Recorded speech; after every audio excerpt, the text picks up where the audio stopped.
Bismillahirrahmanirrahim wa salatu wa salamu ala Sayyidina Muhammadin wa ala alihi wa sahbihi ajma'in. Chers étudiants, tout d'abord, je souhaite que tout le monde ainsi que tous vos proches soient sains et saufs et en bonne forme. En raison de cette situation sanitaire induite par la pandémie du Covid-19 qu'on n'a jamais connue auparavant, on va continuer notre cours de mathématiques 2 par des vidéos et je souhaiterais l'interaction et la contribution rapide de votre part afin de mieux réussir cette initiative pédagogique. Dans cette première vidéo, nous allons poursuivre le chapitre 3 sur les matrices et plus précisément la partie du calcul de l'inverse d'une matrice. Permettez-moi tout d'abord de vous rappeler ce qu'on a déjà vu dans ce chapitre. Alors dans la première partie, on a défini une matrice qui se présente comme un tableau de n lignes et m colonnes par exemple, son type, sa transposée ainsi que d'autres propriétés des matrices. Ensuite, dans la deuxième partie, on a vu les opérations sur les matrices, à savoir l'addition, la multiplication par un scalaire et le produit de deux matrices. Dans la troisième partie, on a appris à calculer le déterminant d'une matrice par différentes méthodes.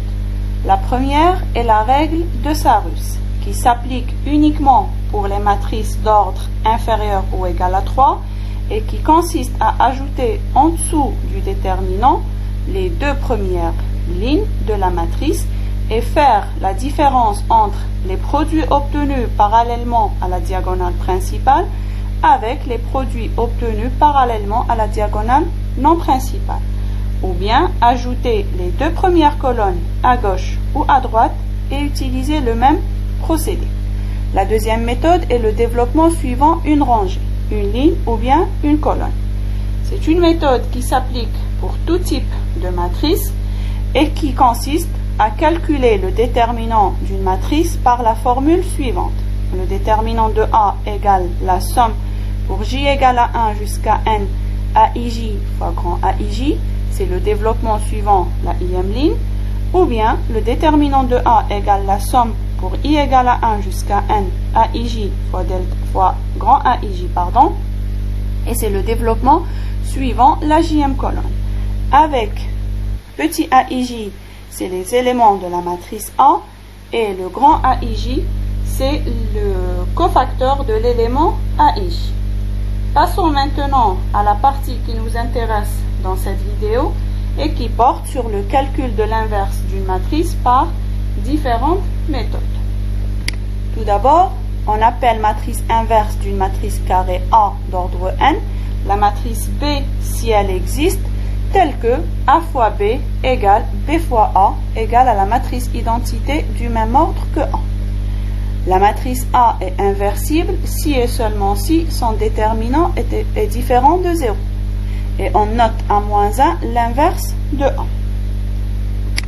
La première méthode qu'on va voir, c'est la méthode de la comatrice. Soit A, une matrice carrée d'ordre n, on appelle matrice inverse de la matrice carrée A, la matrice A-1 si elle existe, obtenue par la relation suivante. A-1 égale 1 sur le déterminant de A fois la transposée de comatrice de A. C'est quoi cette comatrice de A? C'est une matrice obtenue en remplaçant chaque élément AIJ de la matrice A par son cofacteur donné par l'expression suivante. Moins 1 à la puissance I plus J fois delta IJ. Je vous rappelle que ce delta IJ, c'est le mineur de l'élément AIJ. Et c'est quoi le mineur? C'est un déterminant obtenu en supprimant la ième ligne et la jème colonne du déterminant principal. Deuxièmement, on a une propriété: si A et B sont deux matrices carrées inversibles et du même ordre, alors la matrice inverse de A fois B, elle est égale à la matrice inverse de B fois la matrice inverse de A. Prenons maintenant des exemples pour mieux comprendre la méthode. Dans le premier exemple, on va traiter le cas simple, c'est-à-dire le cas d'une matrice carrée de type de 2. Et on veut calculer son inverse. Tout d'abord, il faut calculer son déterminant et voir s'il est différent de 0. Pour le calcul du déterminant d'une matrice de 2, c'est très simple. Il est égal à A fois D moins B fois C. C'est-à-dire, dans cet exemple, c'est 1 fois 0 moins 2 fois 3. Il est égal à moins 6. Différent de 0 implique que A est inversible. Maintenant, on va calculer la comatrice de A. Donc, toujours pour le type de 2, c'est très simple. Comment calculer cette matrice? Il faut tout simplement permuter entre les éléments diagonaux. Donc, dans la matrice A, on avait 1, 0. Dans sa comatrice, c'est 0, 1. C'est-à-dire, le 1 a pris la place de 0 et 0 a pris la place de 1. On permute aussi les deux autres éléments avec un signe opposé, comme ici. Et par suite, sa transposée. Donc, je rappelle que la transposée d'une matrice, ce qui était ligne, devient colonne. C'est-à-dire, ici, on avait la première ligne 0, moins 3. Dans la matrice transposée, c'est la colonne 0, moins 3. Et pour la deuxième ligne, la ligne moins de 1, dans sa transposée, c'est la colonne moins de 1.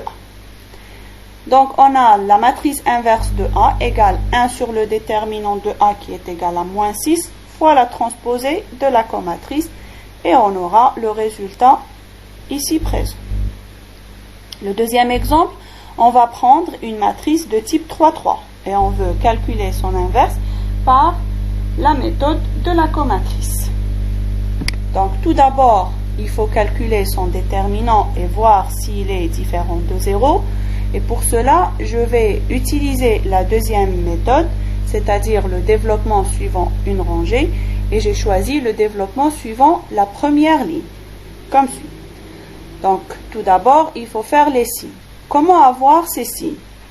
Donc, je vous rappelle que dans la formule du cofacteur, on a AIJ égale moins 1 à la puissance I plus J fois delta IJ. Et le déterminant, c'est la somme des petits AIJ fois le cofacteur grand AIJ. Donc, moins 1 à la puissance I plus J, c'est ça qui va nous donner le signe plus ou bien moins. C'est-à-dire, par exemple, je dis que je vais développer suivant la première ligne. Donc, je prends cette ligne et je vais faire les signes. Donc, par exemple, pour l'élément A11, je suis à la première ligne, première colonne. Donc, c'est moins 1 à la puissance 1 plus 1, c'est-à-dire 2. Moins 1 à la puissance 2, c'est bien 1, donc c'est un signe plus. Si je suis à l'élément A12, c'est-à-dire première ligne, deuxième colonne, donc c'est moins 1 à la puissance 3, qui est égal à moins 1, donc c'est un signe moins. Si je suis, par exemple, ici, à la troisième ligne, deuxième colonne, donc c'est moins 1 à la puissance 3 plus 2, qui est égal à 5, et c'est un signe moins. Et ainsi de suite. On va faire les signes sur tous les éléments de la matrice B. Maintenant, revenons au calcul du déterminant. Donc, je développe suivant la première ligne, c'est-à-dire le signe plus fois l'élément A11 fois le mineur delta 11. C'est-à-dire, c'est le déterminant où j'enlève la première ligne, première colonne. C'est le déterminant qui se trouve ici. Moins l'élément A12 qui est égal à 2 fois le mineur delta 12, c'est-à-dire c'est le déterminant où j'enlève la première ligne, deuxième colonne. Donc c'est ce déterminant ici. Plus l'élément A13 qui est égal à 1 fois le mineur où j'enlève la première ligne, la troisième colonne et c'est ce déterminant qui est égal à moins 9, donc différent de 0. Et par suite, notre matrice B est bien inversible. Maintenant, on va chercher sa comatrice, c'est-à-dire on va calculer les cofacteurs. Le premier cofacteur A11, c'est un signe plus fois le mineur delta 11. C'est le déterminant où j'enlève la première ligne, la première colonne. Le cofacteur A13, c'est un signe plus fois le mineur, c'est-à-dire c'est le déterminant où j'enlève la première ligne, troisième colonne. Et ainsi de suite. On a une matrice 3-3, c'est-à-dire j'ai 9 cofacteurs. Voilà, après calcul, on va remplir notre comatrice B par les cofacteurs. Et ensuite, on va calculer sa transposée, c'est-à-dire on transforme la matrice comme B, ce qui était ligne devient colonne, comme ici. Et donc, la matrice inverse de B, c'est 1 sur le déterminant fois la transposée de la comatrice de B, qui est égale 1 sur moins 9 fois la matrice transposée, et on a le résultat suivant. Maintenant, on va passer à la deuxième méthode, et c'est la méthode de Gauss, ou bien la méthode du pivot. Pour déterminer l'inverse d'une matrice A par la méthode de Gauss, il suffit d'appliquer des combinaisons linéaires simultanément à A et I, qui transforment A en I et I en A-1. C'est-à-dire, on va écrire un tableau avec la matrice A à gauche et la matrice identité à droite. Et après transformation, on va avoir la matrice identité à gauche et la matrice inverse à droite.